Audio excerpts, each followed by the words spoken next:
Dear Barbara, Marx Hubbard, I feel so joyful, honored, and excited that I'm able to welcome you to the Conscious Evolution Summit. Thank you. It's really when I set up or started to set up the summit, there was really this feeling I would so much love to have you joining, because you are for me really the embodiment of conscious evolution. And I thought, I don't know what I do when you say no, if I Oh, continue, because well, can you tell me how you happen to think of Conscious Evolution Summit? I mean, consciousness is something I'm interested in all my life, even if it's very difficult to explain why and what it is. And it feels like it's why I'm here on earth is to explore that. Yeah. And and I feel just that we are in such a crucial time where everything is evolving and changing and growing and expanding, and where we become so aware that we are much more than we thought we are. And so many things came together, and then just this term came up, and I had really a deep resonance. Yes, I want to bring people together to explore and share about their perspectives, about their experiences. And so here we are. Did you know I wrote a book on conscious evolution, and that I've been a world exponent of it all my life? So it's a very, and that I have a foundation for conscious evolution. Yes. You are aware of all that? I saw that after it. I saw that you have the foundation. I wrote books from you. I didn't know exactly the name of the foundation. And the latest book I'm sucking in is this 52 Codes. Oh, it's wonderful, that book. Conscious Self Evolution. And there is so much in it where I have a resonance. And I just, before we jump deeper in it, I would really love to invite people listening to the audio and watching the video. I just want to invite you to connect to your body, to really become fully present where you are, and even expand your awareness beyond your physical sensations, and just be open and allow connecting with this huge, vast, endless, eternal field of consciousness. And with this summit and with having this conversation with many experts, and especially you, Barbara, I really have this deep wish to contribute, that we are becoming more aware of different levels and dimensions of what we are, and be able to really be in service of what wants to emerge, even though our mind can't grasp it really.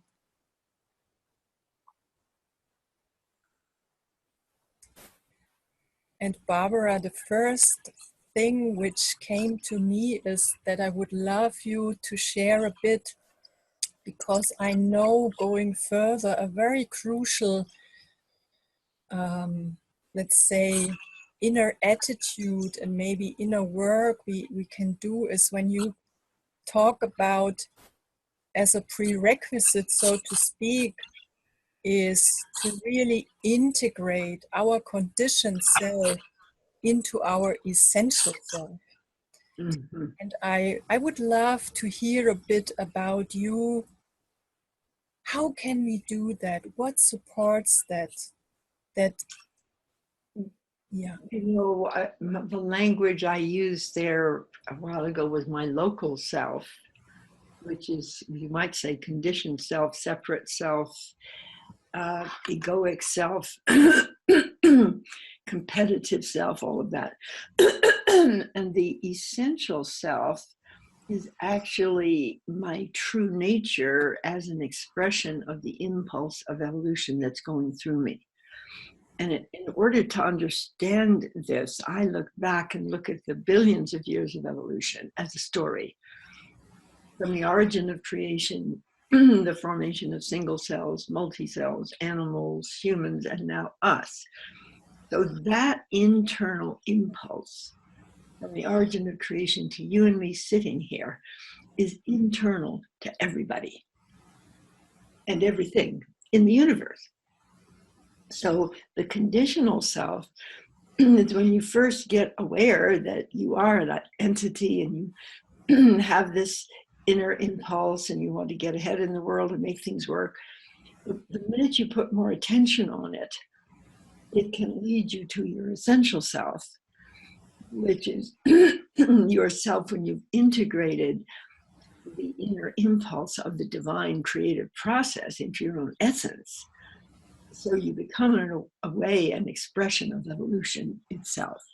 And then in my 52 Codes book, I had the experience of a universal self that was beyond this transition, that came in and said, keep your attention on me. I'm coded with your evolution toward a universal humanity or a new species. And I feel, after having gone through this for the last 25 years, that we are becoming a new species, a Homo universalis. And this new species has incarnated the local self, the essential self, the universal self, which is a divine self that is aware of the future that's coming in to make you whole. You become a whole being, and you're at a threshold of a phase of evolution that also includes this radical high technology. And so nanotech and biotech and quantum computing and AI and robots with human skin and AI and sense of empathy walking around helping us. Wow. So the new human, the universal human that we now are, whether we know it or not, some of us are discovering our newness. Yeah. And some of us are seeing ourselves as part of this whole system. And while the system can be breaking down and is breaking down in many ways, the system is breaking through in many ways. Mm-hmm. Through our consciousness, through our capacities, and through our radical new potentials. Mm-hmm. So I am an elder of the radically new. Therefore, I'm getting newer every day myself. I love that so much. When I hear it, it's so beautiful. And in your experience, Barbara, how would you describe the difference between the essential self and the universal self? The essential self, in my experience, is part of my known identity when I incarnate my full potential. So it has the past story of creation is coded in me. I have my egoic separate self has released the separation, and I am one with that integrity of my whole being as I am right now, with the God force expressing as it is right now as me. Now my universal self, if I can, because I'm studying it again because I'm teaching it now, but I'll just read you this one quote as how it came in. It said, I asked for contact and I thought I meant extraterrestrials. I did not get extraterrestrials. This is what I wrote in my journal about 10 years ago. You must stop and let us lift your vibrations. Prepare for your rendezvous with destiny. Refocus your integrated essence ego. So that's what we're talking about. Ego and the essence, and I am a whole self in that sense. Refocus your integrated essence ego upward toward your universal self on the other side of the transition.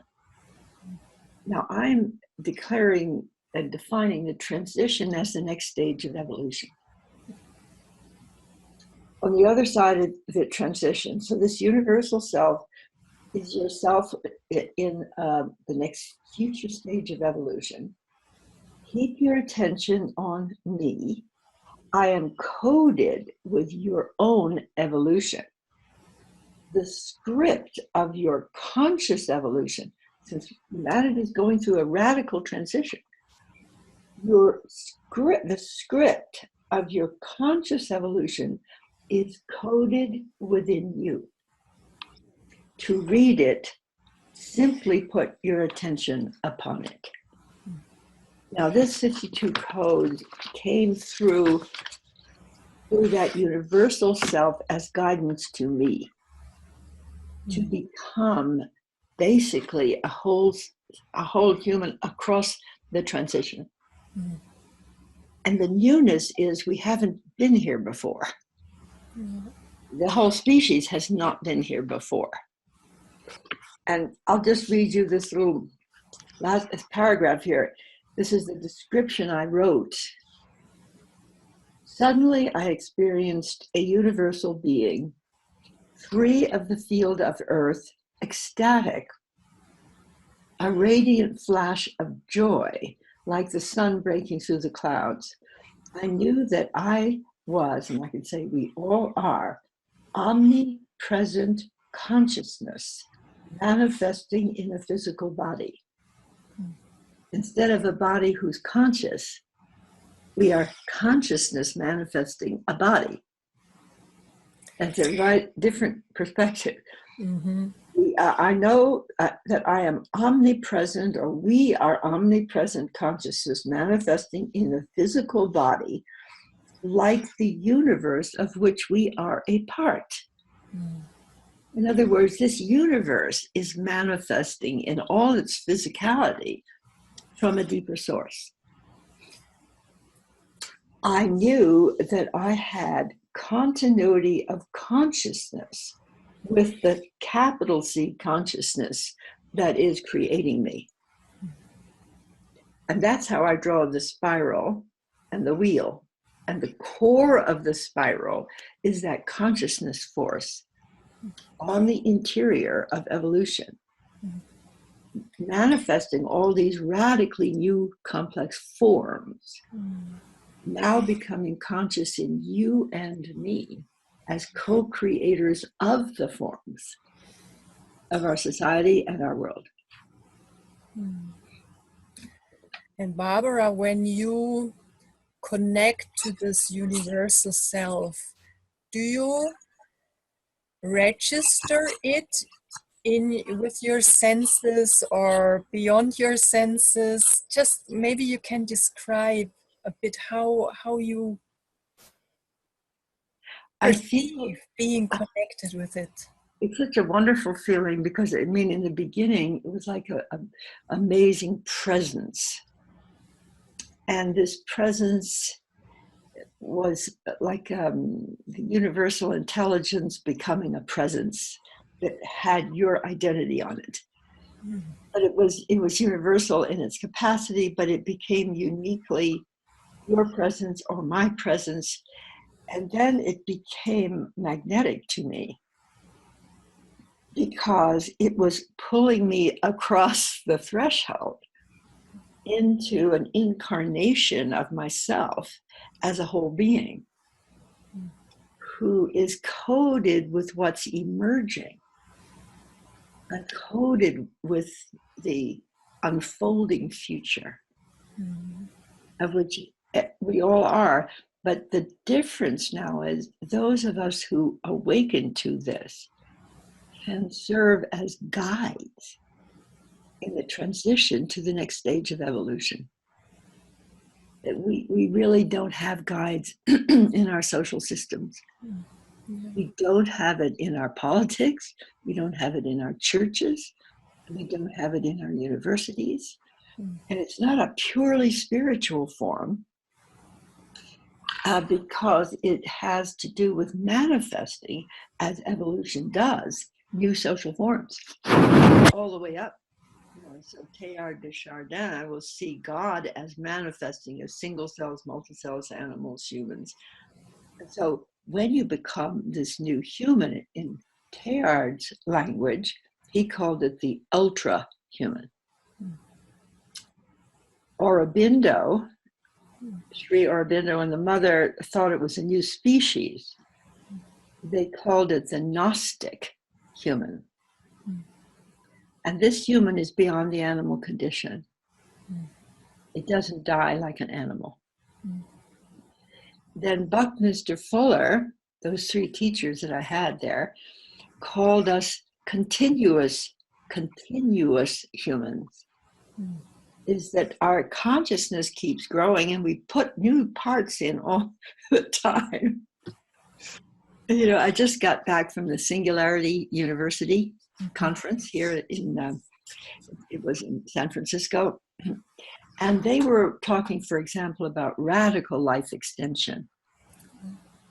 Like they call it hitting escape velocity. So I'm 88, so I probably won't make it. But how old are you? I'm 54. Perfect. So you're ready. You could reach escape velocity. That is when you get whatever the aging limit of your body would be. By that time, they will have invented how for you to keep on going. Wow. So they call it escape velocity. If you choose life extension, when you get to the normal ending of your life cycle, the whole research is indicating you can choose life extension. So it's not just, I mean, I really also deeply believe, because I really experience this eternal, timeless presence, what I am. On this level, I can totally kind of really assume that it's like that, but also on a physical level, that also the physical expression kind of continues. See, that's the new part. But then think of the 13.7 billion years where nature / God creates new forms from quarks to us. So nature loves new forms. Nature could have just been consciousness. But once you put forms in there and you put the evolutionary process in those forms, and you have them inventing ever more complex forms, which hold ever more consciousness. So I think what's happening to what I'm calling now the universal humanity, Homo universalis, is we are one with the process creating us. I feel internally that process is evolving me like every day. So my aging isn't relevant. The impulse of evolution is not aging in anybody. So if you're saying yes to your own impulse inside you, the impulse responds by creating more of you. And then, you know what happens? You get more creative. Like I have more new projects now at 88 than I did when I was 48. I had 5 children. And here's an interesting thought. When a woman has this phenomenal capability of producing eggs, now whether or not you ever conceive, your body is producing eggs, which is amazing, up till about 50. And then your body is stopping producing eggs. Menopause. And people used to think that you were aging. or you were less beautiful, or your life was coming to an end as a woman. But in fact, what's happening, look at you and certainly with me, is after menopause, my humorous statement about it is, you are the egg. And you, feminine co-creator, if you have inside of yourself an impulse to create, if you develop a vocation, arousal, you then begin to give birth to that inner impulse as you. So instead of being the mother giving birth to the inner impulse as a new organism, which you then have to tend and care for, you are giving birth to a new creativity that is uniquely you, like just exactly what you're doing here. This is a unique creativity that's coming out of you as a feminine co-creator. Mm-hmm. And as you nurture it, just like you nurture a newborn child, it has to be nurtured. It doesn't just spring full blown. It's like the baby in that sense. And the woman is very much more capable of giving birth to something new with love, I believe, than a man who has to make it work. We women have a whole psycho-spiritual capability of nurturing. So if we start nurturing our projects after 50, what we start coming up with is more, I would say, more integrated with the deeper spiritual process of evolution, because we're doing it out of love usually. We're doing it, we're nurturing it, we're caring for it. And the feminine co-creator is also not dying on time. Like me. I mean, not only am I creative, I'm getting more creative. And I'm almost 90.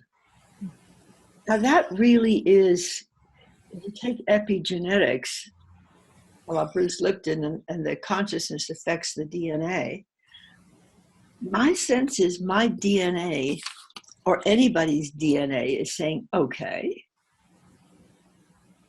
you have more to do, we have more to give. Mm-hmm.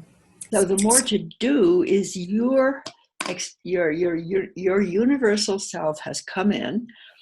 My universal self is now joined in with my essence and my local self. So you might say I've become whole. I brought these other parts along. With the new, I've also extended capacities, like I'm sitting here with a cell phone. Well, now what's this? I have a global brain in my hand. I'm talking to you with the speed of light over the internet. So we are gaining powers of our ancient gods. Mm-hmm. We really are. Yeah. And often the feminine co-creator is not helping to guide those powers. If I went to Singularity University and happened to love them and want to teach there, because the feminine co-creator is guided as to maybe how those high technologies can be done with love. They're an extension of the source of creation. Yeah. And so in a way, when I listen to you, Barbara, would it be right that in a way day by day, I support birthing in a way a new expression of what I am and how I act and contribute? Yes, I think so. New expression of exactly who you are and who you are becoming. Yeah. You see, because when you say yes to that inner impulse of creativity, yes affects you. And so you're not just static human creating. You are, and this is very, very beautiful, because of particularly the feminine co-creator and the whole body. It used to be that women aged and didn't have beauty anymore. But look at you, look at me. We do not get haggard and aged. if we say yes. And in a way, what because I'm a person, I feel a lot quite physical also. I feel when I connect to that universal self or to the future potential, I feel really uplifted. I feel uplifted. I feel expanding. I Yes. feel deeply filled with a almost a nectar which feels like a nourishment and like a fuel kind of. So I it's really tangible for me. Well, I think so too. It's tangible and it's vibrational. And I'd like to add something to to this, because as we know, when you are in the state of producing eggs, nature invented sexuality. And sexuality has organically is to join genes. And whatever the lovers think they're doing, the little DNA is heading up to the sperm is heading up to the egg. Ah, an organism is being formed. Totally awesome. And it took nature billions of years to invent this sexuality, because single cells just divided and divided to reproduce. Okay, so what's happening now? We're hitting a birth limit. One more doubling of our population would destroy life. So it's very obvious that women are choosing to have fewer children. And we have contraceptives and we have birth control, and it's essential that we have this. But what is also happening is a kind of new arousal that is not sexual arousal, or could be that. It's suprasexual or vocational arousal. We get excited if we find anyone who really loves what we want to give. And it can be partnering. You can end up in a partnership through vocational arousal, or simply like what you're doing with me, like I'm feeling vocationally connected to you.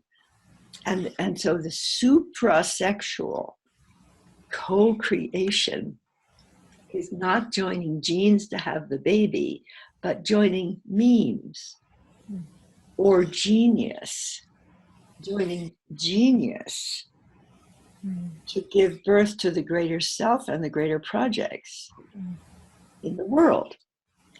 So with my partner, Mark Gaffney, we're writing a book which is called The Future of Relationships.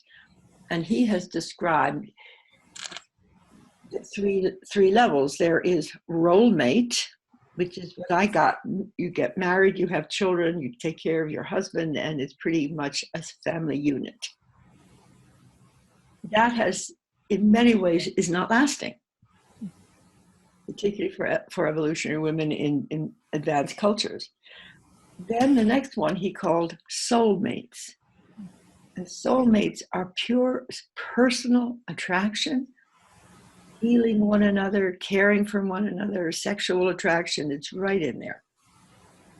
The third type that comes out of this and can include it but goes beyond it, he's calling whole mating. Now, I'm a whole mate. And the whole mate is shared purpose. And out of shared purpose, there's a kind of evolutionary love, which is really wonderful. It's very nourishing. And it has a lot of commitments to it. If you say yes, you're going to write a book, you're going to do a movie, you're going to do a play. I'm saying yes to all those things now. Well, I can't be suprasexually promiscuous. I can't then say yes to 2 or 3 or 4 other people. I'm doing this, and then I'm doing that, and I'm doing the other, because then I won't do anything. And I don't have fidelity. And as with the babies, you have a fidelity to care for them. And with joining genius, you have a fidelity to what you want to co-create. And if it's done with love, you're nurturing and you're gaining a lot of fulfillment. Mm-hmm. And ultimately, the fulfillment of co-creating is, I would say, more long-lasting than procreating. Mm-hmm. It really is. And you're going to have fewer children and live longer and longer lives. So the pre-menopausal women also become co-creators. It's not that you have to wait till you're 50 or beyond. Mm-hmm. So like my granddaughter is a co-creator already. She doesn't have any children, and she has a relationship. Mm-hmm. So many of the young women I know are having relationships at a younger age. They may not be getting married, or they may, but it doesn't even seem relevant. Yeah. It was everything to us. Did we get married or not? You were living with a man without marriage. Oh, no, no. Actually, it's all changed. Mm-hmm. And sexuality is completely different. Yeah. I mean, it's out of the box. Mm-hmm. And so it's people's choice of very many different things in our culture. Mm-hmm. Now, it's not true in the Muslim culture. You could still be, killed Mm-hmm. in other countries. But which way is it going? Mm-hmm. It's going towards, because evolution creates more freedom. Mm-hmm. So all those cultures who are trying to hold on are actually, they won't be able to do it ultimately. Mm-hmm. And in a way, when I listen to you, Barbara, what I also get is that the fuller I become, the more I expand, there is as if more of me is available to respond, to meet, to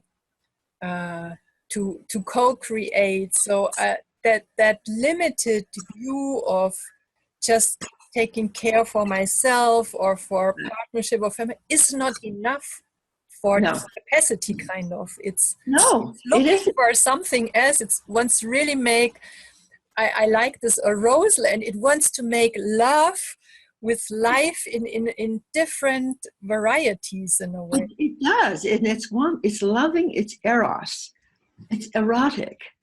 Yeah. It's a super sexual eroticism.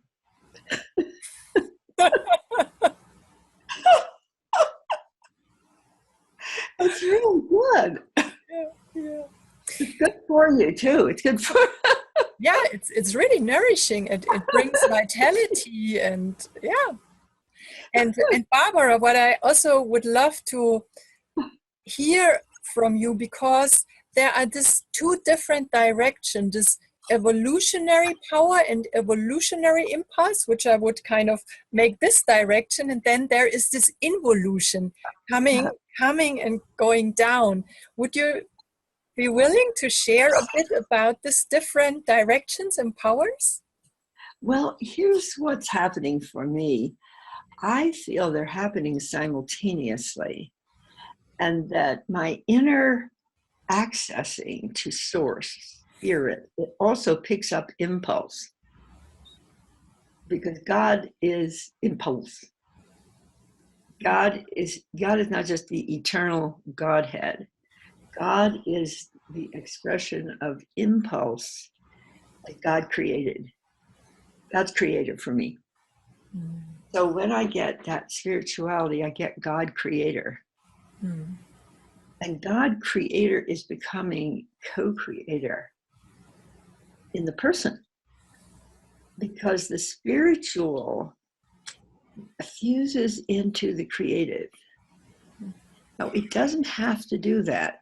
It's possible, if you have discipline, for the spiritual to be uniquely spiritual. And then you learn how to release impulse. You could be Buddhist.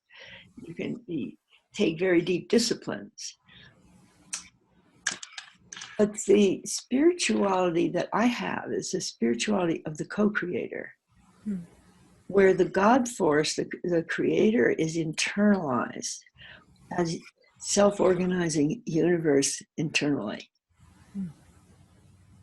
So my impulses, let's say to do a movie, is the creator in me creating.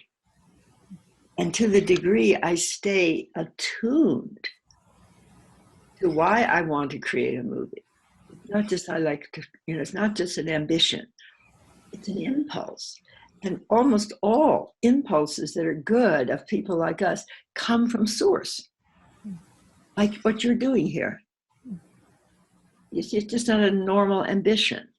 So in a way, would you agree that in a way there is this sensing of an impulse, of a movement, of something wants to happen, and in a way I just give all my resources to it to make it happen, to kind of bring my mind, my feelings, my actions, my connections just in service to this impulse, that it kind of becomes a form, becomes visible, becomes something here in this realm? Yeah, exactly. I do. That's exactly what it feels like. I am so awakened with arousal. I mean, I have, books to write and movies to do and internet shows, and they're all part of my own personal, I would say, if I took a meta goal for myself, that I'd like to be contributing to a planetary awakening in love. I'd like to be involved in connecting people who are already emergent, who are already creative, who are in every field of human endeavor, who are part of a new whole culture and a new humanity. And I think we need to become visible. Mm-hmm. We're not considered the news anywhere. Mm-hmm. The news is what doesn't work. Yeah. And in a way, Barbara, what I also sense is that I can't not follow that. It wouldn't be impossible in a way. Right. That's exactly it. It's an impulsion. And you are impelled by God, by spirit, by source to express.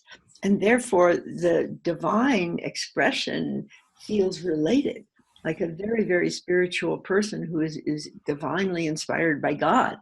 Well, we are divinely inspired by God in every field, in health, education, economics, media, all of it. Yeah. More so than by being pregnant.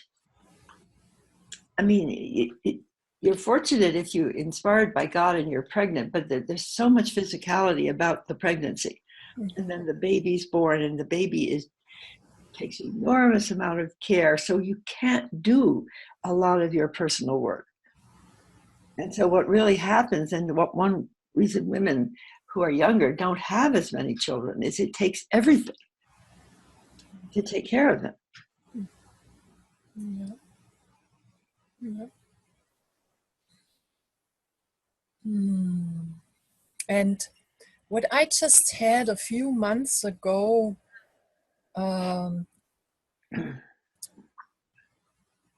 was I was sensing a me, and I felt it inside, but I also sense that it's outside. And this is what kind of you maybe also described. It feels simultaneously. It felt part of me, and it felt outside. And I sensed it, and I saw a vision. I saw myself with a transparent body, and there were not vessels filled with blood, but it was vessels filled with a golden essence, and the whole form was absolutely transparent and not really fixed and limited, and very vital and absolutely connected. Wow. So how did it relate to your physical body? What was happening to your physical body when that happened? When that happened, I mean, first there was a bit of confusion because I sensed it in me. I felt, that's me. Uh-huh.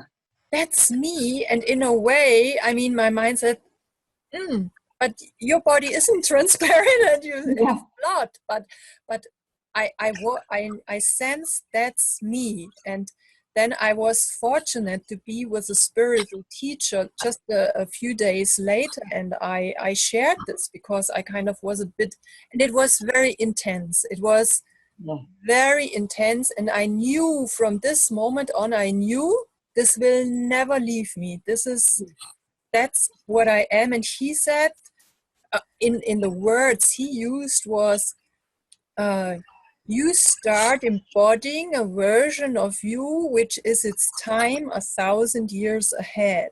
Yes, yes. And because it feels a bit, it feels you are that, but also kind of distant. He said that comes because you are yet not really fully embodying it. When you open more to it, it can really land. And then was my question, what supports that?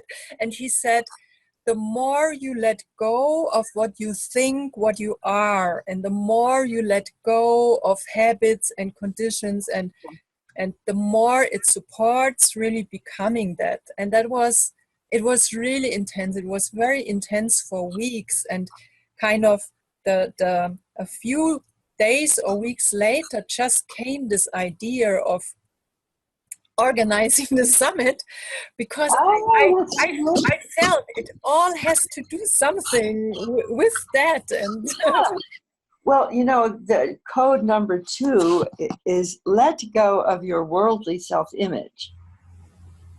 So it says, as you evolve beyond the human creature, you naturally let go of your worldly self-image, and you need to have position and your need to have position and status in the world. The existing world does not give status to you as a young universal human, just learning to be your full potential self. So you can't go get a job and say, well, I am a young universal human becoming newer every day. However, when the world community encounters a great being, like Jesus, Buddha, Mohammed, Lao Tzu, Confucius, or Gandhi, they will transform whole cultures in their name. Mm-hmm. Eventually, universal humans will co-create a universal humanity, a culture in which all people are free to do their best and be their own universal self incarnate. And this whole book is a guide from my universal self to help me become that. And now that I have a whole class called Awaken the New Species on Humanity's Team, I'd love to have you on there, really, because these are about 400 people signed up, and we have also now small groups that are forming out of it. And I want to tell you something about the small groups. Please, yeah. We have discovered, I more or less guided them to ask 3 questions, two basic questions, and then a third. So they're calling themselves the Holy 8, sort of after Lynn McTaggart said, the power of 8. So it's not exactly 8 people, but they want to be sort of like that. Here's the first question. What is your deepest heart's desire?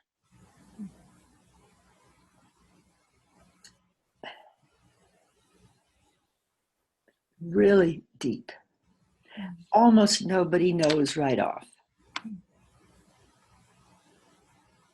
And the second question is, what is your unique genius code to fulfill your deepest heart's desire?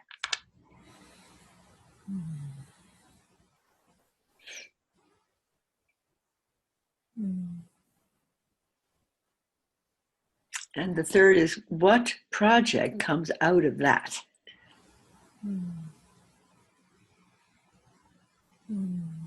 It's awesome. That's really very powerful questions. It is. There was one woman there, a darling woman who works for a famous German bank. And she never dared tell the members of the bank what she was doing with Awaken the New Species. So she's in one of these groups, and she is completely awakened to who she truly is. So she went back to the Deutsche Bank, it is, and she gives a talk to the members of the Deutsche Bank of what happened to her. And she's such a modest, little lady. And they all wanted to have the same thing happen to them.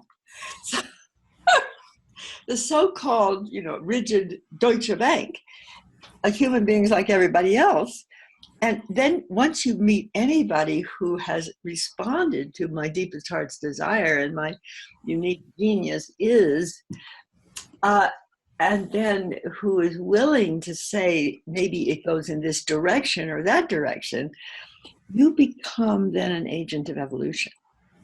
It's I don't know if I use the right English word, but it's contagious. Like, Yeah, that's right. It is. That's the right word. Yes. yeah, yeah, yeah. It is. It is definitely contagious, and you become more attractive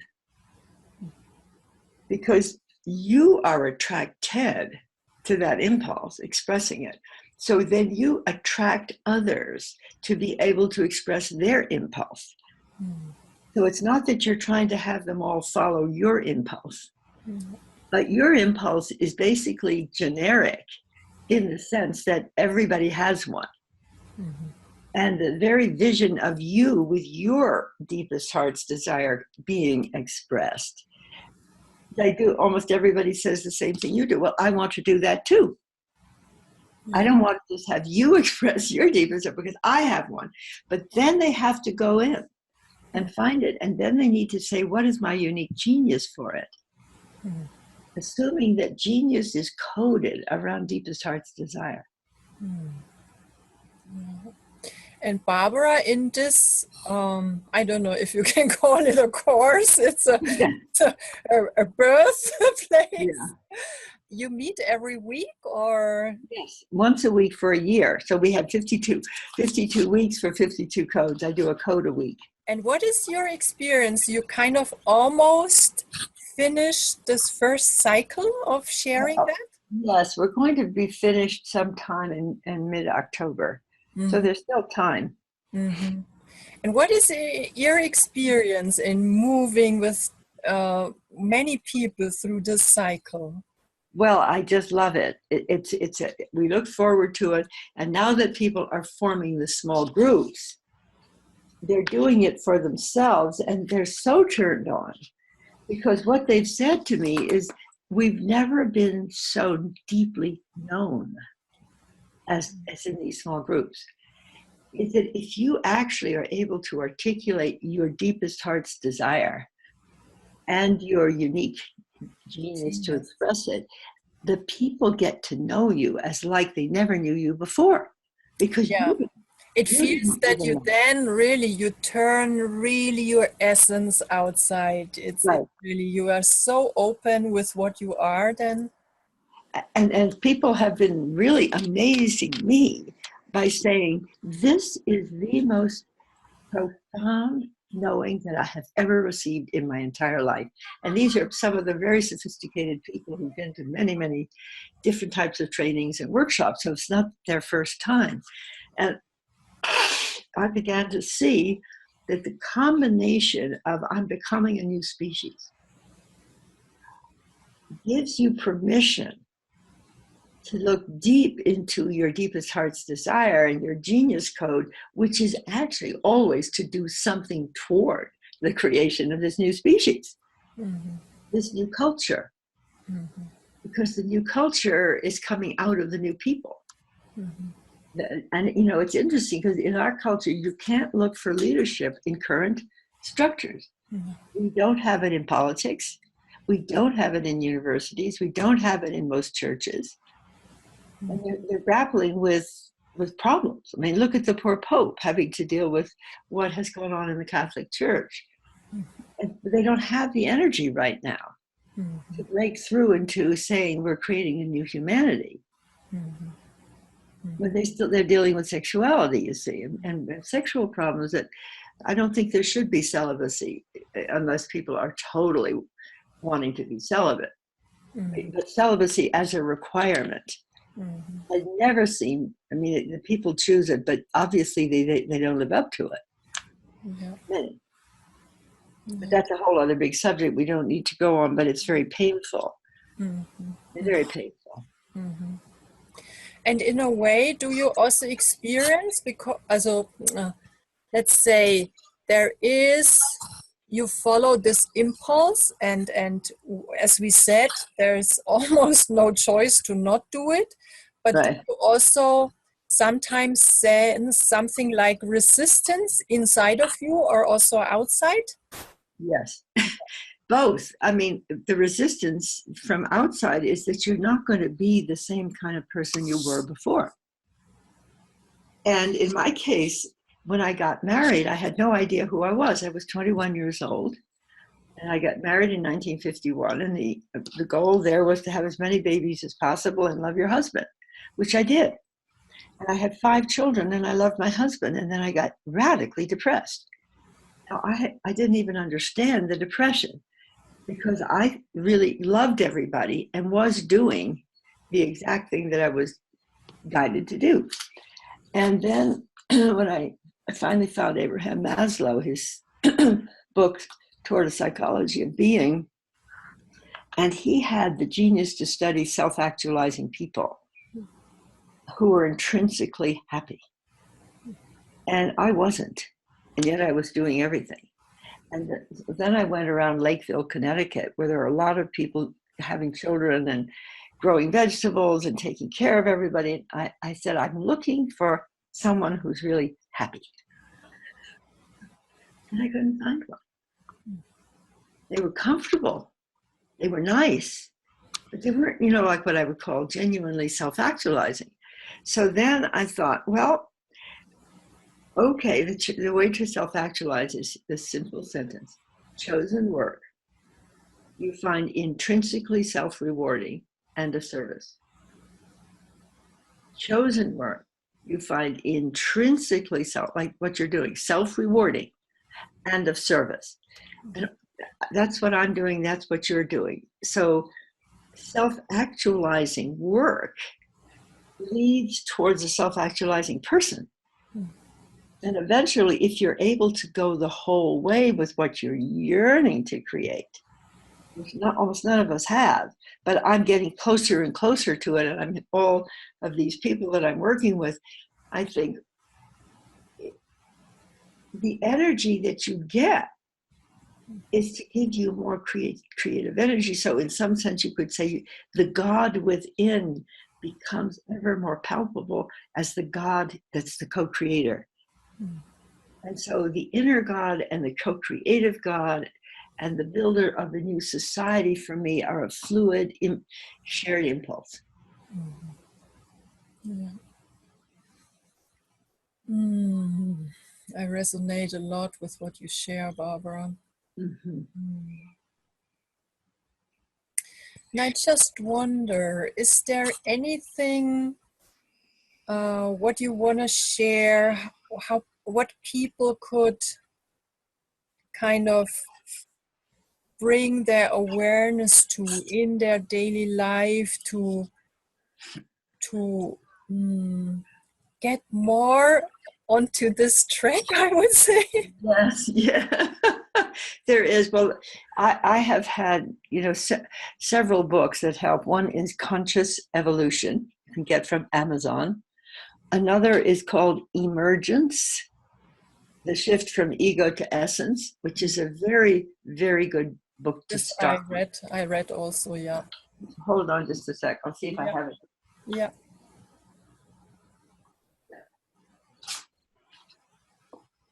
This is how I did it. This book is a very, very good book. It's in the second revised edition. But I'll just tell you the sequence here that we almost all go through. The sequence is, okay, so the first happens to you, I call conception. You have an inspiration, you have an experience, you suddenly have a spiritual awakening, and you want to sustain it, but you don't know how to do it. That's usual. The second one is called gestation. Now, gestation is once you've been awakened, then you read the books, you go to the teachers, you do the practices, and you're gestating to get to the point where that spiritual impulse is there most of the time. Now, the third part is called birth. And it is the birthing of ourselves toward our universal humanity. We no longer want to seek outside of ourselves for yet another inspiration.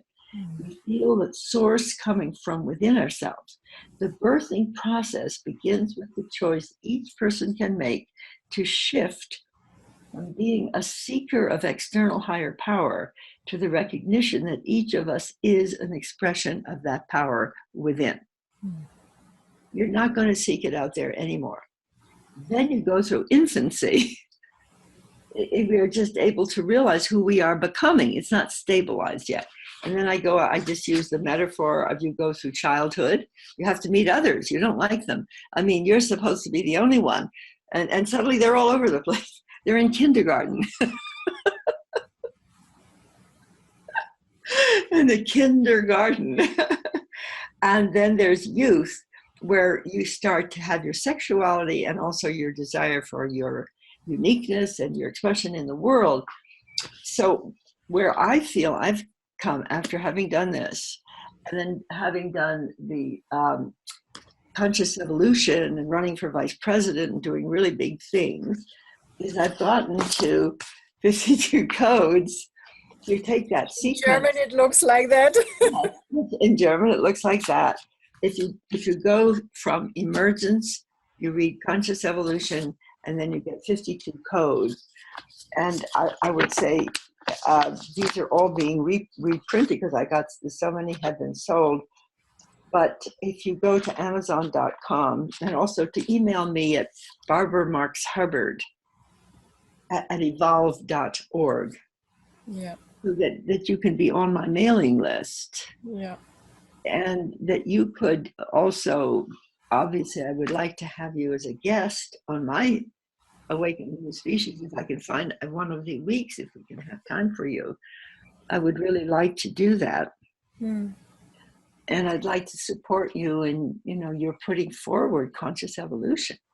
Thank you, Barbara. Do you plan to do another cycle of this birthing a new species? I think so. Yeah. I think we will, because it's so interesting. Yeah. I mean, there's nothing else more interesting than that. No, I mean, there really isn't. So now I think what's happened is all the people who are on it want to do something more. And so probably the next version of it will be, I'll still be the hostess in a way, but that many ones of them can help, and then we'll have more and more small groups. Yeah. And then, the biggest vision that we all have, and I hold, is a planetary awakening, where there's enough of us in every sector of that wheel of health, education, economics, but who know this, and whose life pattern is toward the newness. Once we come together on the internet, in a sort of synergistic environment of helping each other, I think we'll begin to activate the new species en masse. Absolutely. So my feeling is also, this is also why I put up the summit. It feels like bringing acupuncture needles on different places, activating. So I really hope that many people spread that this is happening and really connect to it and be touched by it and be awakened by it and feel the impulse to move in this direction. This is absolutely who else are you? Who else are you interviewing on this? I mean, I interview also Terry Patton, Craig Hamilton, Mark Nepo, Miranda McPherson, then the professor of applied science of consciousness in Germany. I also spoke to Annette Kaiser, I guess. Oh yes, Annette Kaiser's a good friend. So it's I can't name them all. It's about 26 people, and I still have a few requests. They are open. They haven't decided yet, but it's really interesting people, and I just love it. I really love contributing and growing this field and putting needles there. It's wonderful. Where do you live? I live in the Bavarian forest in Germany. The Bavarian forest. I Well, sit here in a yurt, Barbara, and just when I step out of the door, I enter the forest. And I speak to you. Where are you now? In Colorado, or? right now, yes. I mean, I'm So in Linden, Colorado. that's amazing. Are you in the Bavarian forest? You are. Coach Rio, would you please send me any information from you with your name, address, and what you're doing, and anything about, so I can promote what you're doing, Mm-hmm. help people to know about it, and get back in touch with you to see if you would like to come on Awaken the New Species. And I would also like, Barbara, if you would put in a minute or two, I would really also use this kind of promoting the summit. How do you, what do you think, why is it relevant to connect to this conscious evolution and to be part of it? Well, since conscious evolution, maybe I should just say it, since conscious evolution has been my world view that inspired me and that I have been a promoter of all my life, I believe that conscious evolution is the next stage of human evolution. And that through becoming conscious of evolution, we move to evolution by choice, not chance. And as we hit a global crisis where evolution could take us down towards extinction, we have to have evolution by choice to work us upward toward a fulfillment of our evolutionary potential. That fulfillment is more than doing well in our current Homo sapiens sapiens mindset. That fulfillment leads to the emergence of a new species.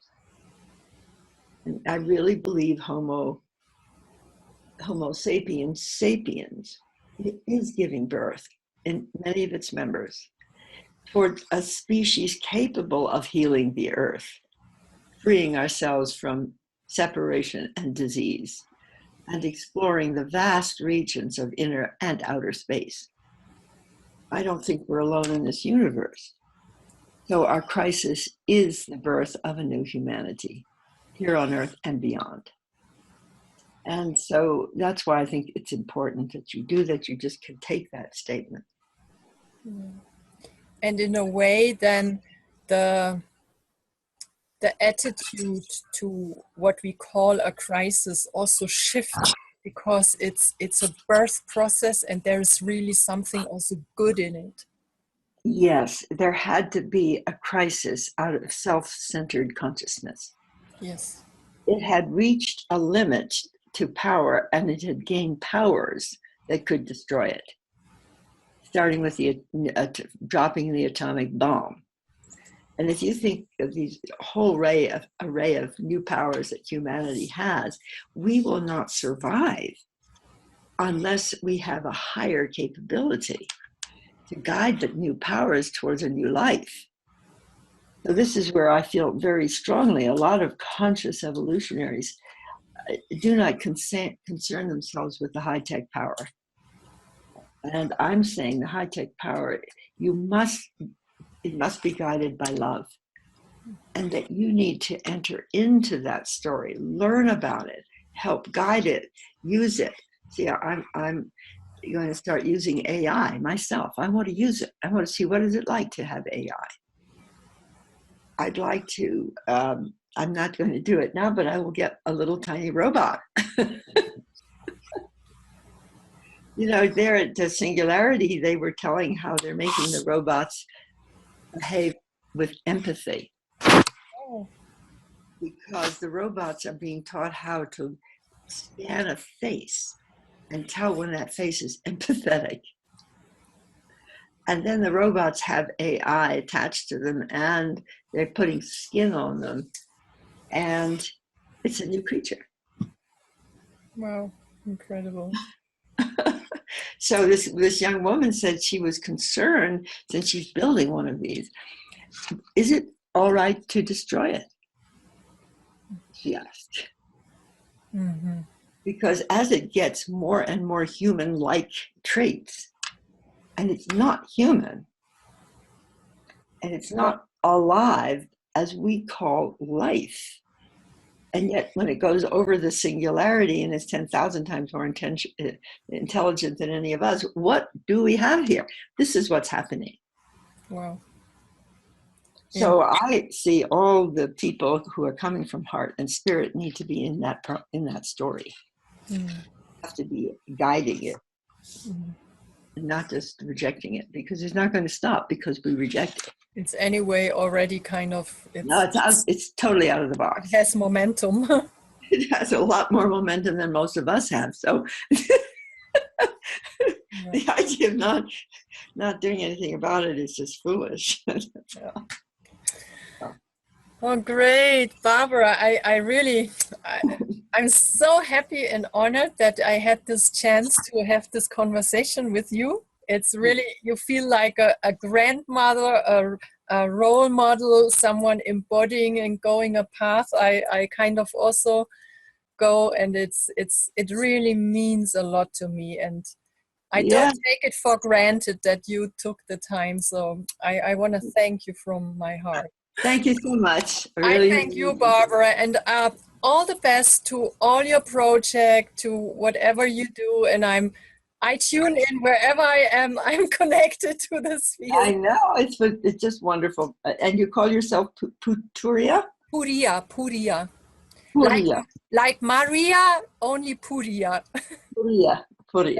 Okay, Puria. Thank you. Thank you, Barbara. All right. All the best to you. Bye. Bye-bye.